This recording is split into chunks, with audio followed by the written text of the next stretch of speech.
নীল চোখের জাদুতেই রাতারাতি বিখ্যাত হয়েছিলেন কুম্ভ মেলার মোনালিসা। মনে আছে, ছিলেন মালা বিক্রেতা, সেখান থেকে সোশ্যাল মিডিয়া কুইন, জনপ্রিয়তার শীর্ষে যাকে বলে।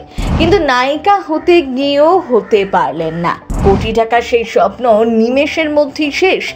কথায় আছে না, আজ যে রাজা কাল সে ফকির। মোনালিসার ছবির পরিচালকই যে জেলে। হাউ হাউ করে কাঁদছেন মহাকুম্ভের সেই মোনালিসা। অহংকারী তবে কি পতনের কারণ? আপনার কি মনে হয়? কমেন্ট বক্সে লিখে জানান আমাদের আপনার মতামত। তাকে নিয়ে সিনেমা করার কথা ছিল পরিচালক সনোজ মিশ্রের। সেই সনোজের বিরুদ্ধেই নানা অভিযোগ। আপাতত সে জেলে বন্দি। কিন্তু এবার কি হবে? মহাকুম্ভ থেকে রাতারাতি খ্যাতি পাওয়া সেই মালা বিক্রেতা মোনালিসা ভোসলের একটি ভিডিওতে দেখা যাচ্ছে অঝরে কাঁদছেন মোনালিসা। পরিবারের সদস্যদের সামনে কান্নায় ভেঙে পড়েছেন হবু অভিনেত্রী। কিছুতেই চোখের জল থামানো যাচ্ছে না।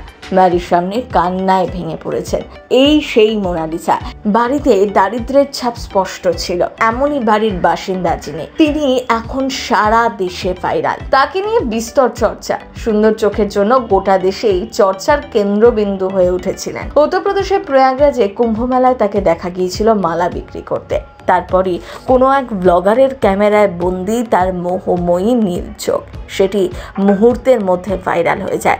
তারপরে সিনেমায় কাজ করার প্রস্তাব পান। সেই পরিচালকের বিরুদ্ধে ঠিক কি অভিযোগ উঠেছে? 2020 সালে ইনস্টাগ্রামে এক তরুণীর সঙ্গে আলাপ হয় সনোজের।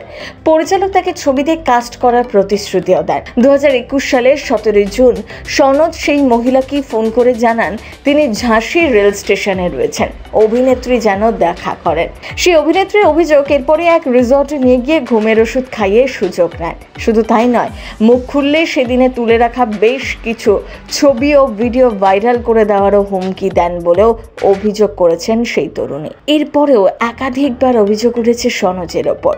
ওই অভিনেত্রী পরিবারের তরফে এফআইআর দায়ের করা হয়েছে পরিচালকের বিরুদ্ধে। তিনি জামিনের আবেদন করলেও তা খারিজ হয়ে যায়। মাস কয়েক আগেই সনোজ ঘোষণা করেছিলেন মহাকুম্ভের ভাইরাল গার্ল মোনালিসাকে নিয়ে এক ছবি বানাচ্ছেন। তা নিয়ে বেশ হইচইও হয়। মনোজের সঙ্গে বিভিন্ন জায়গায় যেতেও দেখা যায় মোনালিসাকে।